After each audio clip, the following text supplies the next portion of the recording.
Hello Jessica Gunton, my name is Liam Miller, and the purpose of this video is to give you some recommendation as to how to get more volunteers to help with Boler Mountain Ski School.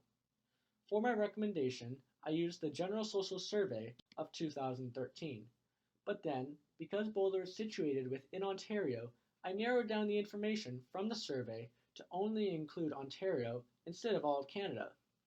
Since Boler Mountain only really looks for high school and university students to volunteer, the data for my recommendation was filtered once again.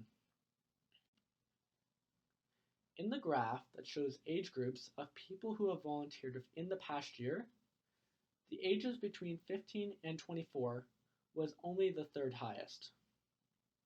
Therefore, these recommendations will help you increase those numbers for Boler Ski School. For the length of time within an organization, there is a weak point when it comes to short-term retention. We have to be able to keep volunteers for the full season in order for ski programs to run smoothly and effectively, not only for the students in classes, but for the instructors actually teaching the class.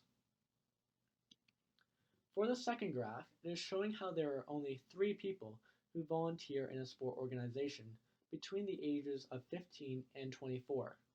For ski school, this number would need to increase greatly based on the sole fact that we have many programs running at once that require volunteers. Because of this, my first recommendation, I am proposing that Boler offers free instructor training for volunteers so that they are able to pursue full instructor certification, which would allow them to work for Boler the following year. This would allow for retention and for more volunteers to work at Boler.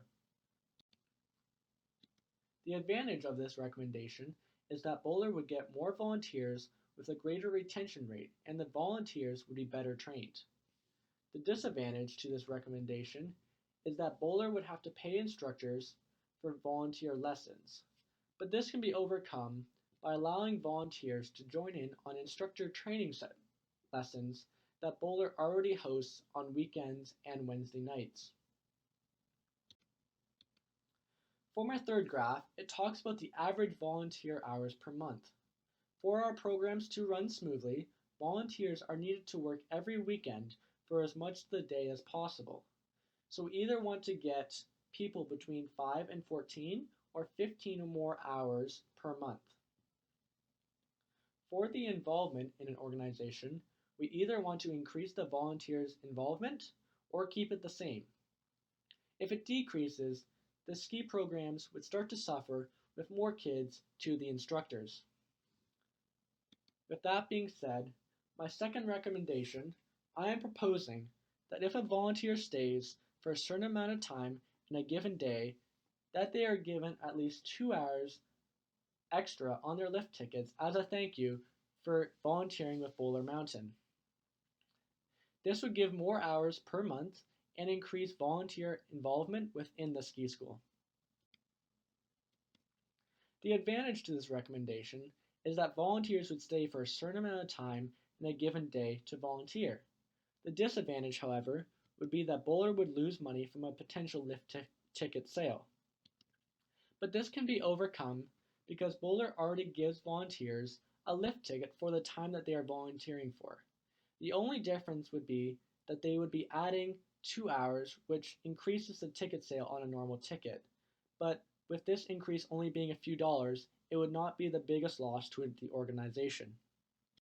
So, to recap, my first recommendation is to have volunteer training so that volunteers are better trained and can pursue certification.